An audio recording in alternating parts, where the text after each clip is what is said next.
Hi guys, I recently watched The Martian and I also recently read The Martian and I thought that I would do a review because why not? These are so fun to make and I rarely actually have opinions about films, TV shows, books, blah blah blah. I made a video about that actually on the NFI channel. I'll leave the link in the description. What is happening? My brother took my tripod today. Unfortunately, today, really? I was gonna film today. I don't know. So I'm supposed to go back to stacking books on one another. Okay, there were two very big things that happened in the book that weren't included in the movie, and of course I understand that. Of course, they couldn't keep everything in. If they did, the movie would be like 5 hours long, and they couldn't do that. In the moment, I got angry. Ooh, I got angry. But understandable still. So, two of the biggest points that I'm gonna make is how they left out the. Oh, by the way, spoilers. A lot of spoilers. So, don't say I didn't warn you. Yeah, when the Pathfinder broke, if you still stayed, that was your one of the spoilers. So, I warned you. Anyway, when the Pathfinder broke and I was reading the book and that happened, oh my god, that was devastating. I remember in the chapter where it broke. Before, was it in the chapter or I don't remember, but before that he was listening to a song from Lewis's, the Commander's disco collection, All Alone Again, I think. That was nice foreshadowing there in the book. And when Pathfinder did actually break, as I said, it was very devastating, and it was kind of a big thing that, it was a big deal that happened because he had no communication. He couldn't communicate. Yeah, that's what no communication means. Didn't have to repeat it. Anyway, he couldn't communicate with NASA anymore, and that's kind of a big deal that happened. And the second big thing that happened that wasn't in the movie was the Mars rover crash. I didn't completely understand what happened, but I think it was he just fell into a hole. He was riding, I think, off a cliff, something like that, and then he just and when it happened, when I was reading those few sentences that said he fell and the astronaut was alive. That was a sentence that was there. It was very scary because he fell. This could be his last moment. Well, not his last moments because he's alive. This could be it. That could have been it. But when I found out, when it was said that there wasn't much damage done, most of the stuff was still there except for the thingy. I don't remember what they're called. They didn't really include any of the journey to the Ares 4 place, and I understand why they didn't include the storm. They didn't include that falling, crashing, blah blah blah, and they didn't include almost anything from the journey. I'm not even sure if they included anything at all except for when he just started going. So when I started working on it, I then realized that they cut out the entire journey and including the crash. Actually, fun fact, really, I just remembered that they left out the storm too. I didn't remember that when I was watching the movie, but when I realized that they left out the crash, then I immediately remembered that they left out Pathfinder breaking too, although I was expecting it to happen before Like when I had to start watching the movie, and when he found the Pathfinder, I remember I was expecting the part where it breaks, and I was wondering how they would show it. I guess.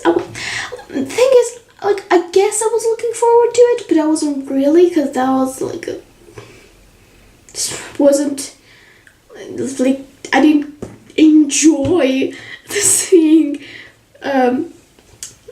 reading that the Pathfinder broke, obviously, but I still, like, it was a big deal. And I mean, I was reading a book. That's a medium of entertainment, I guess, so I guess I was enjoying it because it's a story. And shut up, I don't know, like, you know what I mean. If you don't, then you're stupid. You're just stupid. You're not.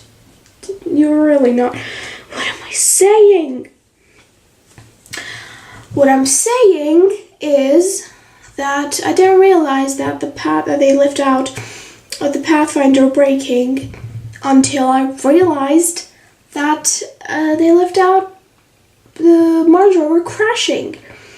I realized both of them immediately, and I realized after I went dipshit crazy about them leaving out the Mars rover crash. I was like watching the movie. When I was watching the movie, I was like, oh my god, what? Are you kidding me? Are you actually kidding me? How could they leave this out? No, seriously, you're kidding me. I was like, seriously, I was saying that to the iPad. I was watching all this. And so let's talk about some of the stuff I did enjoy besides the entire movie. By the way, I didn't dislike the movie. It was a great movie. I loved the movie.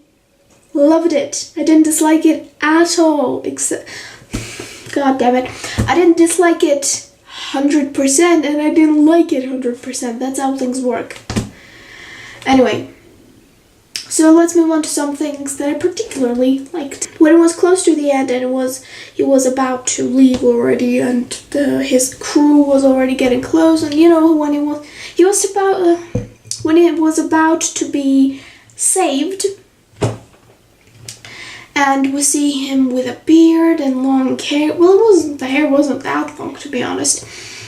But when he had kind of long hair and a beard, when he had longer hair and a beard, and he was so much skinnier. And that part, when I was reading the book, I didn't realize that, of course, he's skinny. He's rationing his food. Of course, he's awfully skinny and stuff. But when you compare the beginning of the movie and the end, I don't know, I don't know how to explain it. I just really liked that nice touch. I don't want to say it's touch because it's like important. I don't know. It wasn't an irrelevant detail, but it was still kind of a detail. What am I fucking saying? Just get your point. Get your point? Say your point, Jesus Christ. My favorite scene from the movie was probably when Martinez and the crew were talking to Mark via email. Mainly it wasn't just Martinez writing, but the crew was just there, and they were all... Martinez was reading out the emails to them. I really, really liked that scene because Mark had been so lonely. Yes, he was talking to NASA for a while, but that was just work purposes. And when he finally got to talk to his friends, his crew, his friends again, it just...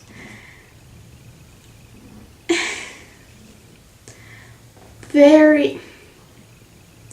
And the banter they were having, that was amazing. I loved it. I really like Martinez. Oh man, there was this part in the basically when he was talking to Johansson. He was talking to Johansson via the Pathfinder thing, and for like 10 seconds she went away from her computer, and Martinez wrote like, "When you come back from the trip, I'm gonna fuck you so hard, prepare your body," and it was so funny. It was so funny. And then Johansson was like, "That was not me, I stepped away for 10 seconds, Martinez, for God's sake." That was so funny. I love that part. They didn't include much of the jokes in the movie, to be honest. The book was hilarious at some point. Okay, it's not a comedy. Well, it partially might be, but the comedy, it's just the main character has a good sense of humor, which is part of his characterization, obviously. But it's not a comedy movie. In the book, the last chapter, it was Mark in a park, just sitting, and a boy comes up to him and is like, "I know you," and he's like, "Yeah, boy, that's me." And they have just a small chit chat and something, but the last sentence is, "It was a wonderful, boring day," and that's a pretty good sentence. That's a nice sentence, if I say so myself. But even though I really liked that sentence, that just one sentence, I liked the last chapter, the last scene of the movie better than the last chapter of the book. I think I said everything I wanted to say. And